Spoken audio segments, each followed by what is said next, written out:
Previously, after Callia successfully rescued the missing children from the fairy forest, she safely returned to her mansion without any harm to her baby. There, and noticing Callia's happiness, Gallows wondered about the baby's father, as Callia was very close with both Shyman and King Louis. Suddenly, Callia then revealed the dragon's egg and asked Alan to save it. Shocked, Alan explained that the egg was dying due to a lack of energy. To this, Callia decided to give her own magic and commanded Gallows and Alan to take the egg to the Lord's mansion. And as Gallows and Alan arrived at the Lord's mansion, they met the Lord's archmage, who agreed to save the egg. However, when the archmage touched the egg, he received an electric shock. After this, Gallows quickly noticed the archmage's detached shadow and was shocked, wondering what it could be. So, let's dive into the chapters 42 and 43 of the manhwa, The Baby Isn't Yours. As the Lord's archmage crashes on the floor, his attendant angrily asks what all this is about. Extending towards Alan, Gallows inquires why there is an electric spark from the egg. Enraged even more, the attendant shouts if they use the egg as bait to harm the archmage. To this, the archmage makes a scary expression and mentions that it seems like the egg doesn't want to be here. Observing the archmage's weird face, Gallows shockingly wonders why his pupils are vertical. Springing up, the archmage proposes keeping the egg until the Empire's archmage arrives, and suggests them to return their home in the town of Lua. Hearing this, Gallows wonders why she feels that something is wrong. Meanwhile, in the Empire's capital, Archmage Derrick is spending his quality time alone. Suddenly, someone from the Ministry of Magic calls him through the crystal. Answering the call, he quickly reminds them that he is on a month's holiday, so if there's nothing serious, he will disconnect the crystal right away. To this, the caller informs him that they found a dragon's egg and commissioned him to save it. Hearing this, Derrick abruptly springs up and asks why they didn't tell him about it earlier. And as he tries to put on his clothes, the caller prevents him and mentions that he can't return yet, as despite finding the egg, they can't retrieve it, hence he must save the egg anyhow. Leaving the scene, Derrick asks about the dragon's egg's current status. Learning the whole situation, he declares that he will bring the egg safe and secure. However, the caller instructs Derrick to take another archmage with him, to which he expresses that he doesn't need anyone. The caller rebukes him and explains that the egg needs a huge amount of magic, so he alone is not enough. Perplexed, Derrick wonders if there is someone with level 8 magic like him in his branch. The caller then commands him to hurry as the egg is dying minute by minute. After a few minutes, Derrick is ready and in processes to leave for the mission. Activating a dimension gate, he reflects that newborn dragons are just like baby birds. As once dragon eggs hatch, they consider the first person they see as their mother. And if he uses his magic and be there at the time of hatching, maybe it'll follow him as its mother. Imagining Shyman's face, Derrick reflects that despite Shyman being the most talented among them, he will be the first dragon mage.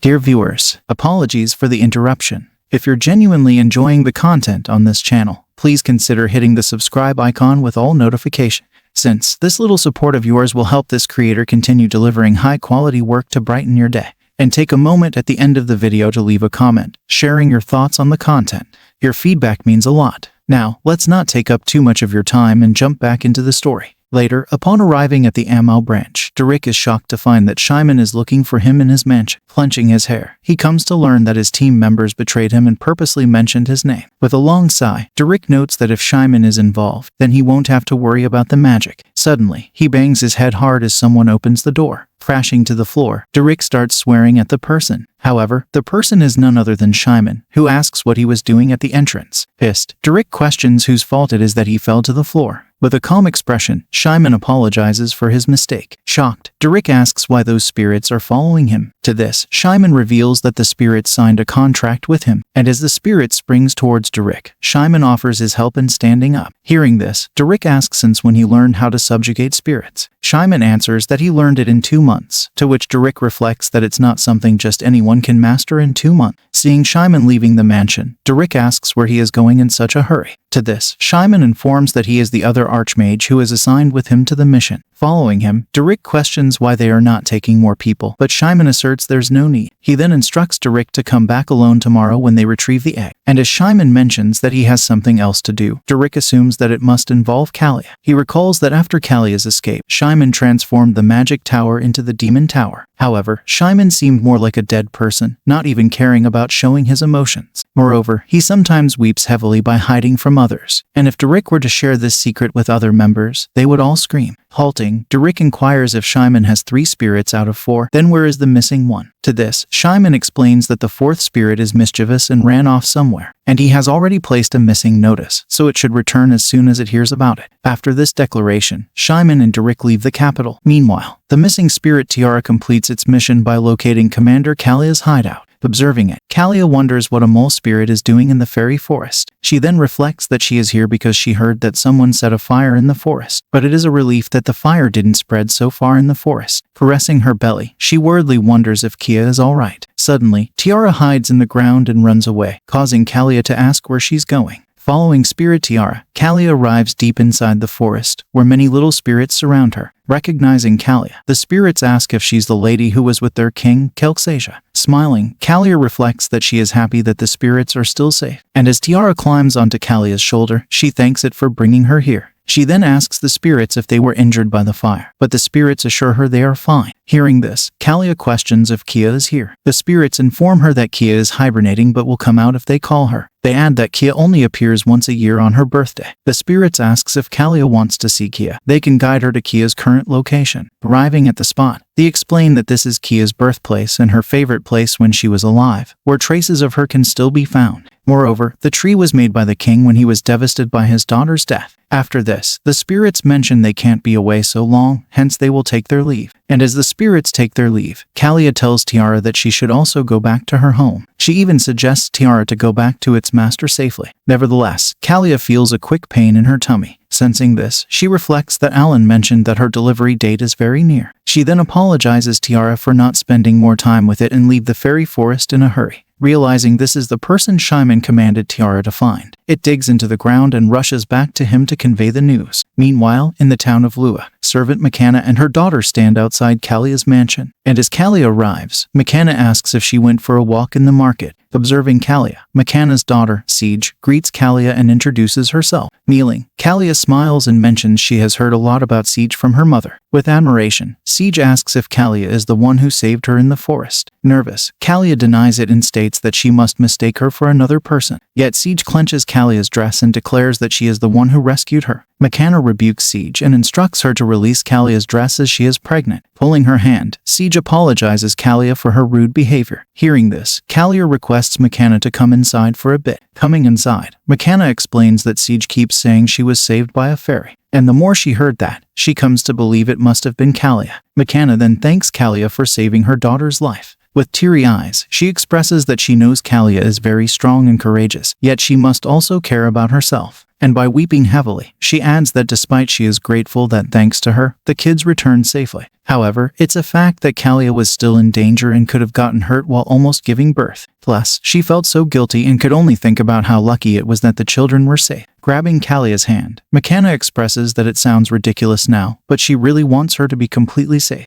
She also hopes that Callia gives birth to a healthy child and lives happily. Smiling, McKenna begs Callia to love herself as much as she loves her baby, as she is so important to many people even in the town of Lua. Touched, Callia calls her baby Shasha, reflecting that there are many people who care for her baby, which includes the cute attendant Galas along with dutiful Alan, and even carrying mother servant McKenna. On top of that, there is Shasha's ignorant father Shyman, who helped her to realize the things she hasn't understood until she became a mother. Hence, Callia wishes her baby Shasha to be the happiest child when she is born, and also hopes her baby to come to her very soon. As we wrap up today's segment, thank you for being with us until the very end.